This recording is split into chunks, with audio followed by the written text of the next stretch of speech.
ప్రకటన గ్రంథం 17వ అధ్యాయం. ఈ 17వ అధ్యాయం అంతా కూడా మనం పూర్తిగా ధ్యానించిపోతున్నాం కనుక మనం చాలా వేగంగా ధ్యానించిపోతున్నాం. ఏంటంటే దీంట్లో ఉన్న సత్యం కొంచెం మాత్రమే, పెద్ద అధ్యాయంగా కనిపిస్తుంది కానీ నేర్చుకోవాల్సిన సత్యం చాలా కొంచెం మాత్రమే ఉన్నది కనుక వాక్యంను చదువుతాం. వాక్యంలో వెళ్ళే ముందు మన తలలో వచ్చి ప్రార్థన చేస్తాం. యేసయ్య నాతో మాట్లాడండి అని చెప్పి అడిగితేనే మనతో మాట్లాడతారు. యేసయ్య నాతో మాట్లాడండి ప్రభువా అని మనం అడగకపోతే అడిగే వారి దగ్గర మనల్ని దాటి వెళ్ళిపోతారు. కనుక మన దేవుని మహాకృపను బట్టి 16 అధ్యాయములని ప్రకటన గ్రంథంలో పూర్తి చేసుకున్నాం. అడుగుదాం, యేసయ్య నాతో మాట్లాడండి, నా మనోహృదయాన్ని తెరవండి ప్రభువా, మీ పరిశుద్ధ ఆత్మ దేవుని ద్వారా సత్యంని బయలుపరచండి. అయ్యా మీరు నాతో ఏం మాట్లాడాలని ఆశపడుతున్నారో ఆ విషయంని నాతో మాట్లాడండి అని అడుగుతాను. పరలోకపు తండ్రి, మీ వాక్యంని ధ్యానించినందుకు మీరు అనుగ్రహించిన కృపను బట్టి వందనాలు. ఈ సమయంలో ప్రార్థన చేస్తున్నాను. యేసయ్య దయచేసి మమ్మల్ని మీ ఆశీర్వాదంతో నింపమని ప్రార్థన చేస్తున్నాం. మీ వాక్యం ఎరుగుటకు మాకు సహాయం చేయండి. మా మనోనేత్రములను తెరవండి ప్రభువా. పరిశుద్ధ ఆత్మదేవుడు మీరు మాకు బయలుపరచకపోతే మేము సత్యం ఎరగలేము తండ్రి. కనుక దయచేసి మీరు మాతో మాట్లాడాలని యేసయ్య నామములో ప్రార్థిస్తున్నాం పరలోకపు తండ్రి, ఆమేన్. ప్రకటన గ్రంథం 17వ అధ్యాయం 1వ వచనం చదువుదాం. 7 పాత్రలను పట్టుకొని ఉన్న 7 దేవదూతలలో ఒకడు వచ్చి నాతో మాట్లాడుతూ ఇలాగ చెప్పాడు, నీవు ఇక్కడికి రమ్ము, విస్తార జలముల మీద కూర్చున్న మహావేశ్యకు చేయబడు తీర్పు నీకు కనపరచను.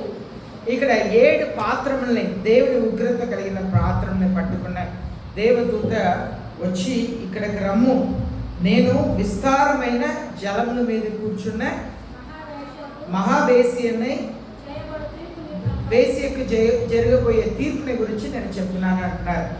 ఆ వేశ్య ఎక్కడ కూర్చుందని రాయబడి ఉంది? విస్తార జలములు.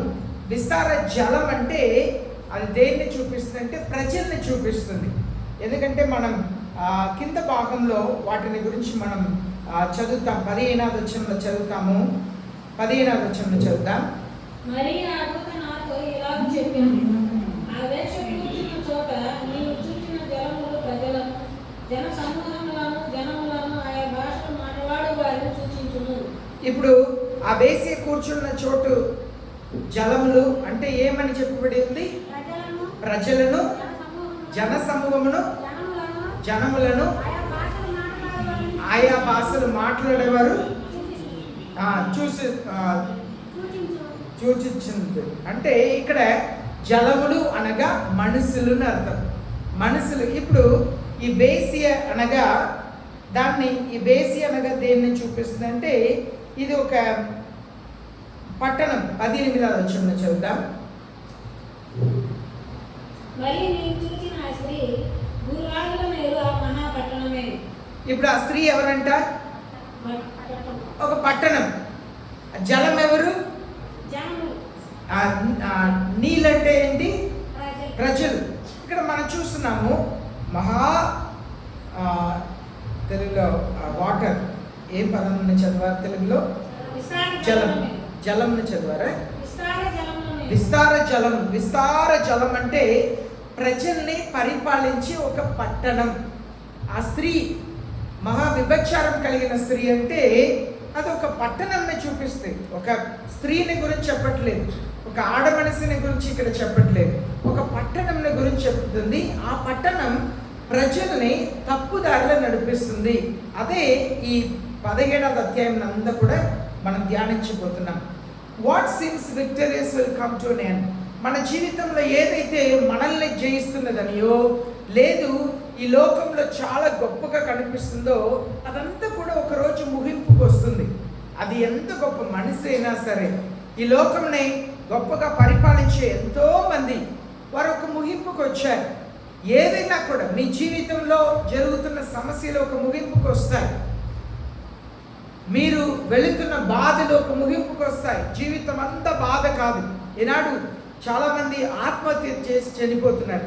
ఏమని కొందరు అనుకుంటారంటే, ముగింపే లేదు, నా బాధకు ముగింపే లేదు, నా దుఃఖములకు ముగింపే లేదు. లేదు, సమస్తములకు ఒక ముగింపు ఉంది. మీ బాధలకు ఒక ముగింపు ఉంది, మీ కష్టములకు ఒక ముగింపు ఉంది. మన యేసయ్య మంచి దేవుడు. ఆయన పగల్ని సృష్టించారు, రాత్రిని సృష్టించారు కదా. ఎప్పుడు పగలుగానే ఉంటుందా? లేదు, కొంచెం సమయం మాత్రమే. కనుక మన జీవితంలో కీడు జరిగితే మళ్ళీ మేలు జరిగిద్ది. కనుక ఆ మేలు కొరకు ఓర్పుతో దేవుని సన్నిధిలో విశ్వాసంతో వేచి ఉండాలి. ఇక్కడ మనం చూస్తున్న సత్యం ఏంటంటే, the final victory belongs to God. చివరిగా గెలుపు అనేది దేవుని దగ్గరే ఉంది. విజయం అనేది దేవునిది మాత్రమే. You can't serve God and mammon. ఈ లోకంలో ఉన్న దేవుడికి మనం సేవ చేస్తా, ఈ లోకమునకు సేవ చేస్తా క్రైస్తవులుగా మనం ఉండలేము. ఒకటి, నువ్వు దేవుని బిడ్డగా ఉండాలి, లేకపోతే నీ లోకంని సేవించే వ్యక్తిగా ఉండిపోవాలి. దేవుని కొరకు ఏదైనా త్యాగం చేసే గొప్ప మనసు దేవుని పిల్లలకు ముందు ఉండాలి. మన సమయంని త్యాగం చేయాలి, మన డబ్బుని త్యాగం చేయాలి, మన ఆరోగ్యంని త్యాగం చేయాలి. దేవుని కొరకు త్యాగం చేసే మనసు కావాలి. అప్పుడే దేవుని యొక్క పిల్లలుగా మనం ఉండగలుగుతాం. లూకా రాసిన 16:13 యేసే చెప్పారు, మీరు దేవునికి సిరికి మీరు సేవకులుగా ఉండలేరు అన్నారు. దేవునికి సిరికి అంటే ఈ లోకంలో ఉన్న వస్తువులు కానీ ఈ లోకంలో ఉన్న వాటికి ప్రాధాన్యత ఇవ్వకూడదు, దేవునికి ప్రాధాన్యత ఇవ్వాలి, దేవుని పిల్లలుగా ఉండాలి. ఇప్పుడు మీరు ఎవరికి పిల్లలుగా ఉండాలని తెలుసుకోవాలంటే, ఇద్దరు యజమానులకు ఒక దాసుడు సేవ చేయలేరు అన్నారు. ఆ యజమానుడు ఎవరు? ఒకరు దేవుడు, ఒకరు సిరి అన్నారు. ఇప్పుడు మీరు ఎవరికి సేవ చేస్తున్నారంటే, మీరు ఏ యజమానుడు పిలిస్తే మెల్ల పలుకుతారో, మీరు వస్తారో ఆ యజమానుడికి మీరు సేవ చేస్తున్నారని అర్థం. ఇప్పుడు దేవుడు ఉన్నారు, లోకం ఉన్నది. మీరు ఎవరు పిలిస్తే పలుకుతున్నారు? లోకం పిలిస్తే ఎక్కువ పలుకుతున్నారు. అప్పుడు మీరు ఇంకా లోకంలోనే జీవిస్తున్నారు అని చెప్పి అర్థం. చూడండి, మనం ఇంతవరకు ఎదురు చూస్తూ ఉన్న భయంకరమైన ఒక ఆర్టిఫిషియల్ ఫ్యామైన్ వస్తుంది. ఆర్టిఫిషియల్ ఫ్యామైన్ అంటే కరువుని సృష్టించబోతున్నారు. అది న్యాచురల్ కలామిటీ కాదు, అంటే సహజశీలమైన ఒక కరువు కాదు. ఈ కరువుని సృష్టించబోతున్నారు. ఈ కరువు ఎలా రాబోతుందంటే, ప్రజలకు సరైన ఆహారం ఉండదు. భయంకరమైన కష్టకాలంలోనికి లోకం వెళుతుంది. మొన్నటి వరకు, పోయిన వారం వరకు మనం ఎదురు చూసామంటే, ప్రపంచంలో అమెరికా దేశంని పరిపాలించే నాయకుడు ఎవరు రాబోతున్నారు, అప్పటి వరకు వేచి ఉన్నాం. చూడండి, ప్రపంచంలో సర్వాధికార స్థానంలో ఉన్న అమెరికా దేశంని బైడెన్ అనబడిన ఒక నాయకుడు అక్కడ ప్రెసిడెంట్గా ఉన్నారు. ఆయన ఉన్నప్పుడు కూడా చూడండి, ఉక్రెయిన్కు రష్యాకు మధ్యలో యుద్ధం, ఇజ్రాయెల్కు పాలస్తీనాకు మధ్యలో యుద్ధం, అలాగే తైవాన్కి చైనాకు మధ్యలో యుద్ధం, అలాగే నార్త్ కొరియాకు సౌత్ కొరియాకు మధ్యలో యుద్ధం. ఇలా 4 రకాల యుద్ధం జరుగుతూ ఉన్నది చూస్తున్నాం. కానీ ఈ వ్యక్తి ఎవరు? ఇప్పుడు ట్రంప్ అనబడిన వ్యక్తి గెలిచిన వెంటనే ప్రపంచం అంతా కూడా ఉనికిపోయింది. మనం సామాన్యంగా బయట ఏం జరుగుతుందని మనం ఆలోచన చేయట్లే కనుక మనకు తెలియట్లేదు. ఆయన గెలిచి ఇంకా జనవరి 20వ తారీఖే ఆయన ఆ ప్రపంచంని పరిపాలించే ఆ కుర్చీలో కూర్చోబోతున్నారు. కానీ ఆయన గెలిచారు అన్న మాట వచ్చిన వెంటనే మన భారతదేశంలో మారిపోయింది. భారతదేశంలో అధికారం అంతా ఇప్పుడు వరకు ఒక తలంపుతో ఉన్న వారందరూ కూడా ఒక మార్గంలోకి వచ్చేసారు. అన్ని రీతిలో 50 దేశాలు, ప్రపంచంలో 50 దేశాలు కలిసి ఇజ్రాయేలుకు విరోధముగా యుద్ధం చేయటకు వాళ్ళు సిద్ధమయ్యారు. 50 దేశాలు వాళ్ళు సమకూడి ఎప్పుడైతే ట్రంప్ గెలిచారు అన్న మాట వచ్చిన వెంటనే 50 ముస్లిం దేశాలు, దాంట్లో ప్రాముఖ్యంగా సౌదీ అరేబియా, ఇరాన్ 2 దేశములకు పడదు, అస్సలు పడదంటే వాళ్ళు ఏ విధంగా ముస్లిం కంట్రీస్, ముస్లిమ్స్లో మూడు రకాలైన ముస్లిమ్స్ ఉన్నారు. ముస్లిమ్స్ అందరూ ఒకరే కాదు, సున్నీ, సియాస్, ఇంకా ఒక 3 రకాలు ఉంటారు. ఒకరికొకరు పడదు. అయితే ఈరాన్ వీళ్ళు అరేబియా దేశంలో వాళ్ళకి సంబంధం ఉండదు. కానీ ఎప్పుడైతే ట్రంప్ గెలిచారిన వెంటనే 50 దేశాలు, ముస్లిం దేశాలు కలిసి వచ్చి ఇస్రాయేల్కి విరోధంగా యుద్ధం చేయడానికి రెడీ అయిపోయారు. ఎందుకు దేవుడు ఈ ప్రధానిని ట్రంప్ని ఏర్పాటు చేశారని మనకు ముందు ఉన్న దినంలో తెలియపరుస్తుంది. కానీ బైబిల్ ప్రకారం ఆయనే వస్తారు అని చెప్పి మనం చెప్తానే ఉన్నాం. ఎందుకు ఆయన వస్తారంటే ఇస్రాయేల్ దేశంలో మసూది ఉన్నది, అది పాలస్తీనా కంట్రోల్లో ఉన్నది. ఆ మసూదిని పగలగొట్టిన తర్వాత అక్కడ దేవాలయం కట్టబడాలి. ఇప్పటికే ఆ మసూదిలో ఇప్పుడు వరకు మసూదిని నడిపించుటకు ప్రజలను అనుమతించేవారు. ఇప్పుడు దాన్ని ఆపేసి అక్కడ 3వ మందిరం కట్టిన తర్వాత, దేవాలయం కట్టిన తర్వాత అక్కడ ఎలాగో ఆరాధన, ఎలాంటి కార్యములు జరిపించాలి అని చెప్పి ప్రాక్టీస్ చేస్తున్నారంట. ఇది అంత్యక్రీస్తు వచ్చి కట్టుతాడు. కానీ ఈ మసూదిని ఖచ్చితంగా పగలగొట్టే తీరాలి. అయితే దీన్ని అధికారపూర్వకంగా చేయటకు ఒక వ్యక్తి దేవునికి కావాలి. ఆ వ్యక్తిని దేవుడు ఇప్పుడు అమెరికా దేశంలో కూర్చోబెట్టారు. ఇదంతా మనం ముందు చూడబోతున్నాం. దీనికి మనకు ఏ సంబంధం అంటే, త్వరలో అంత్యక్రీస్తు ఈ లోకంని పరిపాలించబోతున్నాడు. మన భారతదేశం నుండి 58 శాటిలైట్స్ని పంపించారు, ఉపగ్రహాన్ని పంపించారు. ఎందుకంటే భారతదేశం ఫేషియల్ రికగ్నిషన్ సిస్టంలో ప్రపంచంలోనే ఫస్ట్ ప్లేస్లో ఉందంట.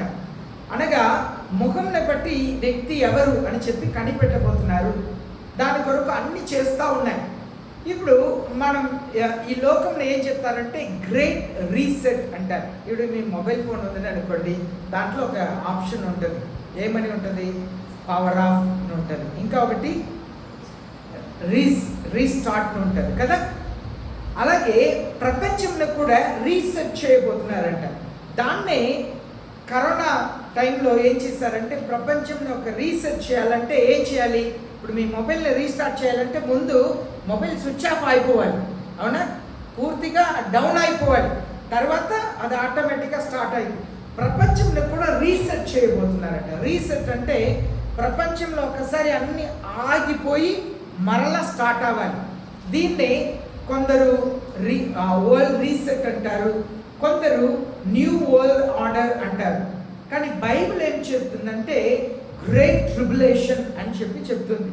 సాతానుడు ఈ లోకంలో 7 సంవత్సరాలు పరిపాలించే కాలం చాలా దగ్గర ఉంది అని చెప్పి మనం అంత్య దినంలో జీవిస్తున్నాం. బైబిల్ ఏం చెప్తుందో మన కళ్ళెదురుగా జరుగుతున్న విషయముల్ని మనం చూస్తున్నాం. అలాంటి కాలంలో జీవిస్తున్నాం కనుక యేసయ్య చాలా త్వరగా రాబోతున్నారు. కనుక మన యేసయ్య కొరకు ఎదురు చూడాలి. ఇప్పుడు మనం చూస్తున్నాము, ఇక్కడ ఒక స్త్రీ ఉన్నది, అది విస్తారమైన జలం మీద కూర్చున్నది. మనం 14వ వచనంలో 15వ వచనంలో చదువాము. విస్తారమైన జలం అంటే ప్రజలు, దేశములు, నానా భాషలు మాట్లాడే మనుషులను చెప్పి చూస్తున్నాం. 18వ వచనంలో చూస్తాం, ఆ స్త్రీ అంటే మహాపట్టణం అని చెప్పి చూస్తాం. అయితే ఈ మహాపట్టణం ప్రజల్ని శాసిస్తుంది అని చెప్పి చూస్తున్నాం. ఇప్పుడు ప్రపంచంని శాసిస్తున్నది అమెరికా దేశం. కానీ మన బైబిల్ ప్రకారం ఆలోచన చేస్తే అమెరికా దేశం ఆ స్థానంలో రాకపోవచ్చు. 2వ వచనం చదువుదాం. భూరాజులు ఆమెతో వ్యభిచరించేది, భూనివాసులు ఆమె వ్యభిచార మధ్యంలో మత్తులయ్యారు. చూడండి, భూరాజులు అందరూ కూడా ఆమెతో వ్యభిచారం చేశారంట. ఆమె వ్యభిచారం మత్తులో లోనయ్యారంట. ఇది దేన్ని చూపిస్తుందంటే, భూమిలో ఉన్న రాజులు అందరూ కూడా వారితో వ్యాపారం పెట్టుకుంటారు, వారితో సహవాసం పెట్టుకుంటారు. ఈ స్త్రీ అంటే మరలా వ్యభిచారం, భూ రాజులందరూ కూడా వ్యభిచారం చేశారు. అంటే ఇక్కడ స్త్రీ అంటే ఎవరు? ఒక మహాపట్టణం, సరేనా? ఈ భూమిలో ఉన్న రాజులందరూ కూడా వ్యభిచారం చేశారంటే ఈ పట్టణంలో వాళ్ళు వ్యాపారాన్ని పెట్టుకున్నారు అని చెప్పి అర్థం. చూడండి, సంఘం దేవునికి వధువుగా ఉంది. వధువు అంటే పెళ్లి కుమార్తె. వరుడు ఎవరు? యేసుక్రీస్తు. సరేనా? మనం దేవుని కొరకు మాత్రమే ఉండాలి.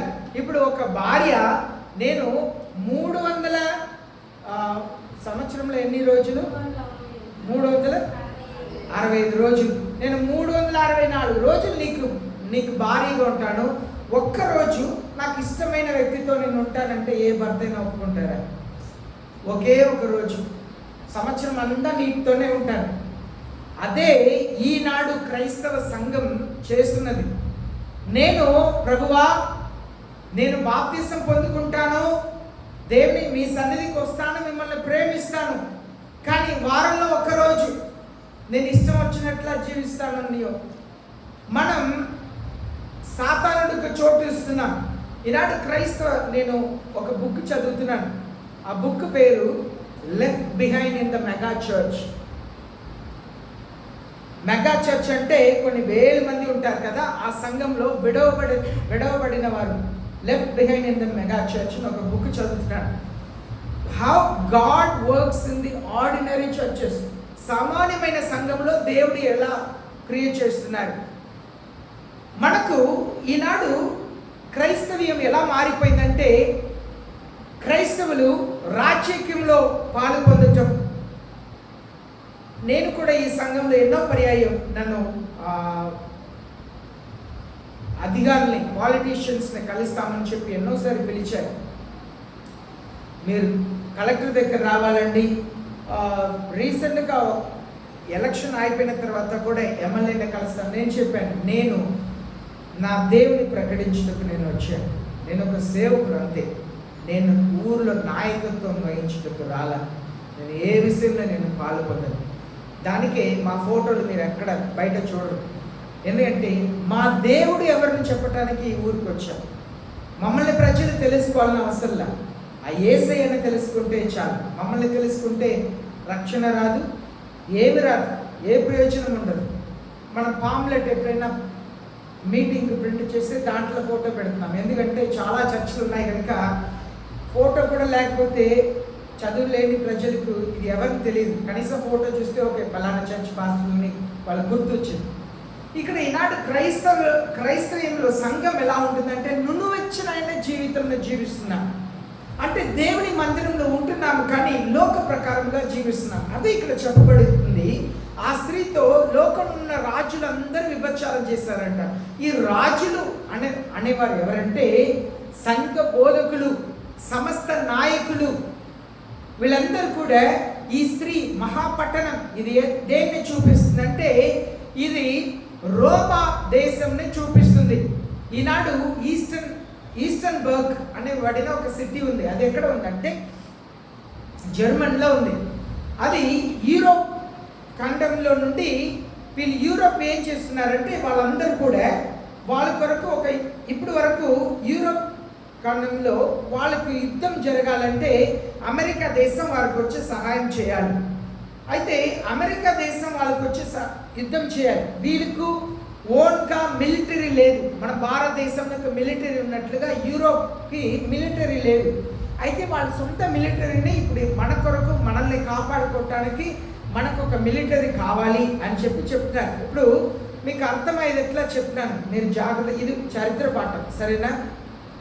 ఇది చరిత్ర పాఠం కనుక ఇది బడి కనుక మనం నేర్చుకోవాలి.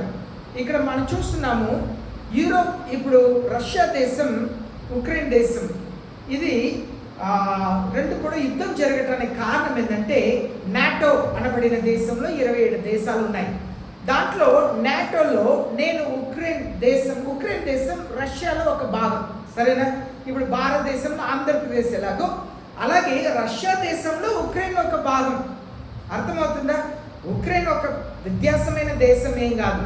భారతదేశంలో ఆంధ్రప్రదేశ్ ఎలాగో అలాగే రష్యా దేశంలో ఉక్రెయిన్ ఒక భాగం మాత్రమే. ఆ ఉక్రెయిన్ ఏం చెప్పిందంటే, నేను నాటో దేశంలో చేరుతాను అని చెప్తే, అది నా అనుమతి లేకుండా నేను అనుమతించట్లేదు, నా దేశంలో ఉండి నువ్వు ఎవరితో చేరుతావంటే నేను ఒప్పుకోను అని చెప్పి యుద్ధంని స్టార్ట్ చేశారు. ఇప్పుడు అమెరికా దేశం వాళ్ళకు సపోర్ట్ చేస్తున్నారు. ఇప్పుడు అమెరికా దేశం ఈ వార్ని ఆపాలంటే అమెరికా దేశం వాళ్ళ సైన్యములు అంతా కూడా వెనక తీసుకోవాలి. అమెరికా దేశంలో ఉక్రెయిన్ నుండి వెళ్ళిపోవాలి. అలాగూ వెళ్ళిపోయిన యుద్ధం ఆగదు. ఎందుకు యుద్ధం ఆగదంటే రష్యాకి యుక్రెయిన్ మధ్యలో యుద్ధం ఎందుకు ఆగదంటే ఇప్పుడు దీనికి ముందు అమెరికా దేశంలో బైడెన్ అనబడిన ప్రధాని ఉన్నారు. ఆయన ఏం చెప్పారంటే ఇస్రాయేల్ దేశమునకు మీరు ఆటమ్ బాంబ్స్, న్యూక్లియర్ వెపన్స్ ఎక్కడ ఉందో అక్కడ మీరు బాంబ్ వేయకూడదు అని చెప్పి ప్రకటించారు. అయితే ఇప్పుడు ఉన్న ప్రధాని కుర్చీలో జనవరి 20వ తారీఖు కూర్చుంటారు. ఆయన దానికి ముందే ఏం చెప్పారంటే నేను ప్రధాని అయితే ముందు న్యూక్లియర్ వెపన్ బాంబ్ ఉన్న చోటుని నేను పేలుస్తాను అని చెప్పారు. కనుక ఈయన ఇప్పుడు ప్రధాని స్థానంలో 20వ తారీఖు జనవరి 20వ తారీఖు కూర్చోబోతున్నారు. ఇప్పుడు ఉక్రెయిన్కు రష్యాకు మధ్యలో యుద్ధంని ఆపాలంటే అమెరికా దేశం వాళ్ళ సైన్యంని వెనక తీసుకోవాలి. వెనక తీస్తే యుద్ధం ఆగిపోతుంది అందరితో. కానీ ఇస్రాయేల్కి విరోధముగా ఇప్పుడు 50 దేశాలు ఈయన ప్రధాని ఆయన వెంటనే వాళ్ళందరూ కూడా సమకూడారు. బైబిల్ ప్రకారం మనం చూస్తున్నాము రష్యా, టర్కీ ఈ దేశంలంతా కూడా కలిసి ఇస్రాయేల్కి విరోధంగా యుద్ధంలోకి రావాలి. ఇప్పుడు ట్రంప్ అలాగే పుటిన్ రష్యా ప్రెసిడెంట్ వీళ్ళిద్దరు కూడా మంచిగా ఉన్నారు అని చెప్తున్నారు. కానీ మరలా శత్రుత్వం వచ్చింది. ఎలా వచ్చింది అంటే వీళ్ళందరూ కూడా యుద్ధంలోకి రావాల్సిందే అని చెప్పి బైబిల్లో రాయబడి ఉంది. కనుక వీళ్ళు ఏం చేస్తారంటే next nuclear weapons, atom bombs ఉన్నాయి ఆ చోట్లో బాంబ్ వేసి దాన్ని పేల్చమని ప్రకటిస్తారు. వాళ్ళ చెప్పిన వెంటనే దాన్ని పేలిస్తే ప్రపంచం ఇప్పుడు అక్కడ ఉన్న ఆ న్యూక్లియర్ వెపన్స్ బాంబ్స్ అంతా కూడా రష్యాకు సొంతమైనది.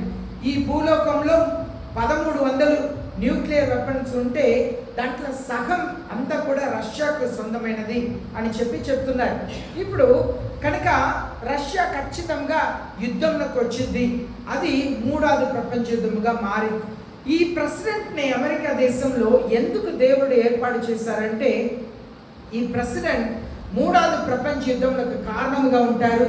3వ ప్రపంచ యుద్ధంలో అమెరికా దేశం అగ్రరాజ్య స్థానం నుండి పడిపోతుంది. ఆ అగ్రరాజ్య స్థానంలో యూరోప్ దేశం నుండి వాళ్ళు ఒక మిలిటరీని ఏర్పాటు చేసి వాళ్ళు తమ కొరకు ఒక ప్రెసిడెంట్ని నియమిస్తారు. ఆ ప్రెసిడెంటే అంత్యక్రీస్తుగా ఉంటాడు. ఆయనే ఈ 3వ దేవాలయాన్ని ఇస్రాయేల్ దేశంలో కట్టబోతున్నాడు. అయితే ఇప్పుడు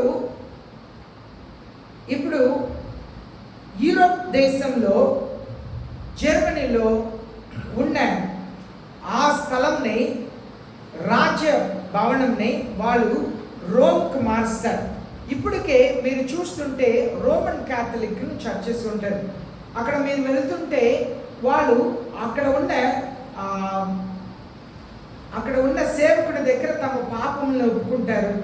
ప్రజలు అక్కడ ఉన్న వాళ్ళకు దేవుని వాక్యం తెలియదు. వాళ్ళు దేవుని ఎరగని వారు ఎలా జీవిస్తున్నారో అలాగనే జీవిస్తుంటారు. ఈనాడు అలాంటి స్థితికే మిగిలిన సంఘాలంతా కూడా వచ్చేసారు. ఈనాడు డబ్బుకు ప్రాధాన్యత ఎక్కువ ఇస్తున్నారు. ఈ లోకంలో ఎన్నో దేవుళ్ళు ఎన్నో మతములు ఉన్నాయి. కానీ యేసయ్య 2 దేవుడి గురించి మాత్రమే మాట్లాడుతున్నారు. ఒకటి యేసయ్య, ఇంకా ఒకటి సిరి, డబ్బు. లోకంలో ఎన్నో మతాలు ఉన్నాయి, ఎన్నో దేవుళ్ళు ఉన్నాయి. కానీ దేవుడు చెప్పే 2 దేవుళ్ళు ఎవరంటే ఒకటి యేసయ్య, ఇంకా ఒకటి సిరి, డబ్బు మాత్రమే. కనుక మనం ఎవరికి సేవ చేస్తున్నామని చాలా ప్రాముఖ్యం. ఈ 2వ వచనంలో చూస్తున్నాము. ఆ స్త్రీ ఎవరు? మహాపట్టణం. ఆ స్త్రీతో రాజులందరూ కూడా వ్యభిచారం చేశారంట, మత్తులో ఉన్నారంట, వ్యభిచారం మత్తులోనే ఉన్నారంట. అనగా ఆ స్త్రీతో సహవాసంలో ఉన్నారు. ఈనాడు ప్రతి ఒక్క సేవకుడు ఎవరైతే డబ్బుకు ప్రాధాన్యత ఇస్తా దేవునికి సేవ చేస్తున్నారో వాళ్ళందరూ కూడా సాతానుడు పరిపాలన కింద ఉన్నారు అని చెప్పి అర్థం. అది సేవకులైనా సరే, విశ్వాసులు మీరు ప్రతి ఒక్కరైనా సరే దేవునికి ప్రాధాన్యత ఇవ్వని ప్రతి ఒక్కరు కూడా ఆ బ్రతుకునే జీవిస్తున్నారు. 3వ వచనం చదువుదాం. అప్పుడు అతడు ఆత్మవశుడైన నన్ను అరణ్యమునకు కొనిపోగా దేవదూషణ నామములతో నిండుకొని 7 తలలను 10 కొమ్ములను గల ఎర్రని మృగము మీద కూర్చుని ఒక స్త్రీని చూచితిని. ఇక్కడ మనం చూస్తున్నాము, ఆ దేవదూత యోహాన్ని ఆత్మలో ఒక ఎడారికి తీసుకెళ్లారంట. అక్కడ ఒక స్త్రీ కూర్చున్నదంట.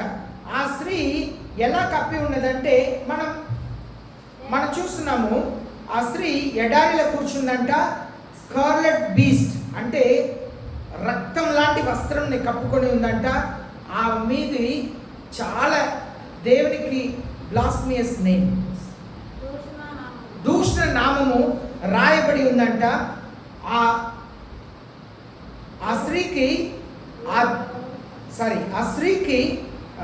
స్త్రీతో పాటు ఉన్న ఒక బీస్ట్, స్కార్లెట్ బీస్ట్ మృగం ఉందా, ఆ మృగముకి 7 తలలు ఉన్నాయంట, 10 కొమ్ములు ఉన్నాయంట. ఇప్పుడు 7 తలలేంటి, 10 కొమ్ములేంటి? 4వ వచనం కూడా చదువుదాం. 4వ వచనం. ఆ స్త్రీ భూమి రక్తవర్ణము గల ముత్యములతోనూ అలంకరింపబడినది, ఏకమైన కార్యములతోనూ తాను చేర్చిన వ్యభిచార సంబంధమైన అపవిత్ర కార్యములతోనూ నిండిన ఒక సువర్ణ పాత్రను తన చేత పట్టుకొని ఉండెను. ఇక్కడ మనం చూస్తున్నాము, ఈ స్త్రీ ఎలా కనిపిస్తుందంట, cloth and purple and scarlet, తను తాను బాగా అలంకరించుకొని ఉన్నదంట. బంగారముతో వెలగలిగిన రాళ్ళతో ముత్యములతో తను తాను అలంకరించుకున్నదంట. తన చేతిలో ఏముందంట, ఒక బంగార పాత్ర ఉన్నదంట. అది అబోమినేషన్, అన్క్లీన్ థింగ్స్, ఇమ్మాలిటీ, భయంకరమైన పాపం. ఈ స్త్రీ ఒక మహాపట్టణం, ఒక పెద్ద సిటీ, భయంకరమైన పాపం. నాడు ఎలా పాపం ఉందంటే, మనం చాలాసార్లు చెప్తున్నాం, ఎంత భయంకరమైన నీచమైన పాపములు ఉంటాయో అన్ని పాపములు జరిగిన ఒక పట్టణం అని చెప్పి రాయబడి ఉంది. కొందరు ఈ పట్టణం అమెరికా దేశం అంటారు, వెస్టర్నైజేషన్ అంటారు. వెస్టర్నైజేషన్ అంటే మనం ఒకలా బట్టలు వేసుకుంటాం మన భారతదేశంలో. నా చిన్నప్పుడు పెళ్ళికి ముందు అమ్మాయిలు ఒక హాఫ్ శారీ వేసుకుంటారు. కానీ హాఫ్ శారీ అనేది ఈనాడు చూడటమే అరుదు కదా, అరుదు. ఎంత వెస్టర్నైజేషన్ అంటే, బెస్ట్ అంటే అమెరికా ఆ ప్రాంతంలో ఉన్నవారు ఎలా బట్టలు వేసుకుంటున్నారో అలాగే ఈనాడు ప్రజలు బట్టలు వేసుకుంటున్నారు. ఈనాడు సిటీకి వెళితే అమ్మాయిలు ట్రౌసర్ బనియన్తో కూడా బయట వస్తున్నారు, షాప్స్లో వచ్చి తిరుగుతున్నారు. అయితే చూస్తుంటే మనం అందరం మారిపోవటం కనుక కొందరు అదే అంటారు. కానీ వాస్తవంలో బైబిల్ ప్రకారం మనం చూస్తుంటే అమెరికా అగ్ర రాజ్య స్థానంనే కోల్పోతుంది. కానీ ఇది రోమా దేశం. వాళ్ళు పాలిటీషియన్స్గా ఉంటారు, అలాగే మత సంబంధమైన కార్యంని చేస్తుంటారు. ఈనాడు క్రైస్తవ్యంలో కూడా, సంఘాలలో కూడా అలాంటి విషయంలో చూస్తూ ఉంటారు. ఒక సేవకుడు ఇలాగ చెప్పారు, ఇంకా ఒక వ్యక్తితో అలా అడిగారు, నాకు డ్రోన్ కెమెరా కావాలి, నేను క్రిస్మస్ పండగ చేస్తున్నాను, డ్రోన్ కెమెరా కావాలంటే నేను చెప్పాను, అయ్యా ఎందుకయ్యా డ్రోన్ కెమెరా, ఒక క్రిస్మస్ పండుగకి ఎందుకయ్యా డ్రోన్ కెమెరా, సరే కెమెరా పెట్టుకో, ఫోటోలు తీసుకో, అది గుర్తుగా ఉంటుంది, వాక్యంను కూడా రికార్డ్ చేసి పెట్టుకొని తర్వాత వింటే ఎంతో ఆశీర్వాదకరంగా ఉంటుంది అని చెప్పి. కానీ డ్రోన్ కెమెరా ఎందుకు, ఆ డబ్బుని నువ్వు పేద సేవకులు ఎంతోమంది క్రిస్మస్ ప్రోగ్రామ్ జరపలేని స్థితిలో ఉన్న వాళ్ళు ఉంటారు, వాళ్ళకు నువ్వు సహాయం చేయవచ్చు. మనం క్రిస్మస్ దిన ప్రార్థన పెట్టుకుంటున్నాం, మళ్ళీ క్రిస్మస్ పండగ చేస్తున్నాం. కానీ ఎంతోమంది సేవకులకు అవకాశం ఉండదు. క్రిస్మస్ రోజు ఒక ఆరాధన ఉండిద్ది అంతే, వాళ్ళు విశేషమైన క్రిస్మస్ ప్రోగ్రామ్ ఏమీ చేయరు. కనుక అలాంటి సేవకులకు నువ్వు ఇస్తే, ఆ డబ్బులు ఇస్తే చాలా సంతోషపడతారు అని చెప్పాను. ఈనాడు మనం దేవునికి ఎంత ప్రాధాన్యత ఇస్తున్నాం, మన లోకంలోకి ఎంత ప్రాధాన్యత ఇస్తున్నాం, ఏ విషయంలో గుర్తింపు కోరుకుంటున్నాం అనేది చాలా ప్రాముఖ్యం. ఈనాడు ఎలా ఉంటుందంటే పరిచర్య ఉంది లేదు, ఫస్ట్ అక్కడ చర్చి కట్టేసి వేరే చర్చికి వెళ్ళే వాళ్ళని పిలవాలి, అదొక లెక్క. తర్వాత పరిచయం ఉందో లేదో అక్కడ చర్చి కట్టేసి ఊరంతా ఫోటోలు పెట్టి బ్యానర్లు కట్టాలి, మేమే గొప్ప సేవకులం ఈ ఊర్లో అన్నట్లు. వాళ్ళు ఎప్పుడు వచ్చారు? నిన్ననే వచ్చారు. అలాంటి పరిస్థితి ఈ ఊర్లో కాదు, ఎక్కడ చూసినా అలాగే ఉంటారు. ఫస్ట్ ఒక చర్చ్ని కడతారు, అద్దెకి తీసుకొచ్చి మ్యూజిషియన్స్ని పెడతారు, చక్కగా పెట్టి చర్చికి వెళ్ళే వాళ్ళని టీవీలో మీటింగ్లు చేస్తా. ఈనాడు ఒక ట్రెండ్ వచ్చింది, ఎలా అంటే ఒక్కొక్క సబ్జెక్ట్ని వీడియో తీసి యూట్యూబ్లో పెడతా ఉంటారు.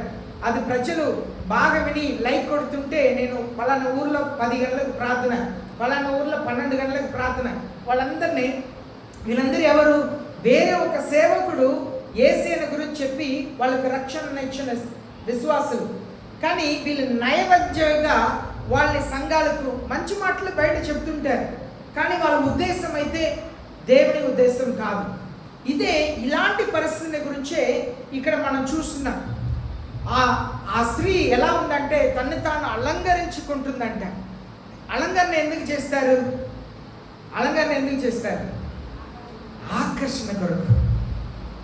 ఇది మతముని రాజకీయం చేయటం, దేవునికి సేవ చేయటం, లోకంని ప్రేమించటం, సేవ చేస్తున్నాను నా పేరు మీది డబ్బు సంపాదించుకోవటం, నేను క్రైస్తవుడిని చెప్పుకుంటా దేవునికి అయిష్టమైన జీవితం జీవించటం, ఇది ఆత్మీయంగా. కానీ బైబిల్ చెప్పే ప్రకారం అలాగనే ఈనాడు క్రైస్తవ్యం అంతా కూడా పెద్ద పెద్ద సేవలంతా కూడా అలాంటి పరిస్థితుల్లోనే ఉన్న ఒక సంగతిని మనం చూస్తున్నాం. ఇప్పుడు ఆ 7 తలలు 10 కొమ్ములు ఏంటిని మన కింద భాగంలో చూస్తాం. ఈ 17వ అధ్యాయంలో పరిశుద్ధ ఆత్మదేవుడు అన్నిటినీ ఉంచారు. మనం ఏమి కొత్తగా రహస్యాలు తెలుసుకోవాల్సిన అవసరం లేదు. ఇక్కడ చెప్పబడిందంతా కింద మనం చదువుకుంటా ఉంటాం. దానికే ఈ అధ్యాయం అంతా ఈ రోజే మనం కంప్లీట్ చేయబోతున్నాం. 5వ వచనం చదువుదాం. 5వ వచనం. దాని నసుక దాని పేరు ఇలాగూ రాయబడి ఉండేది, మర్మము, వేశ్యత్వము, భూమిలోని ఏకమైన వాటికి తల్లి అయిన మహాబబులోను. ఇప్పుడు ఇక్కడ చూస్తున్నాము మనం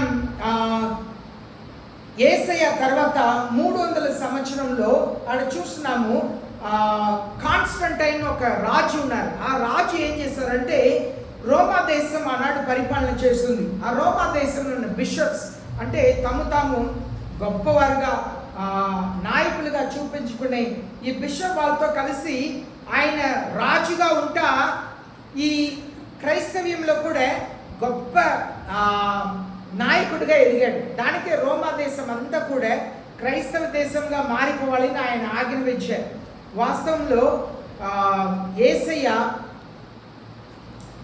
వాస్తవంలో మనం చూస్తున్నాము యేసయ్య జన్మించి అలాగే యేసయ్య మరణించింది, ఇదంతా కూడా ఒక చలికాలం లాంటి ప్రాంతంలోనే ఇలా చుట్టూ తిరిగి వచ్చింది.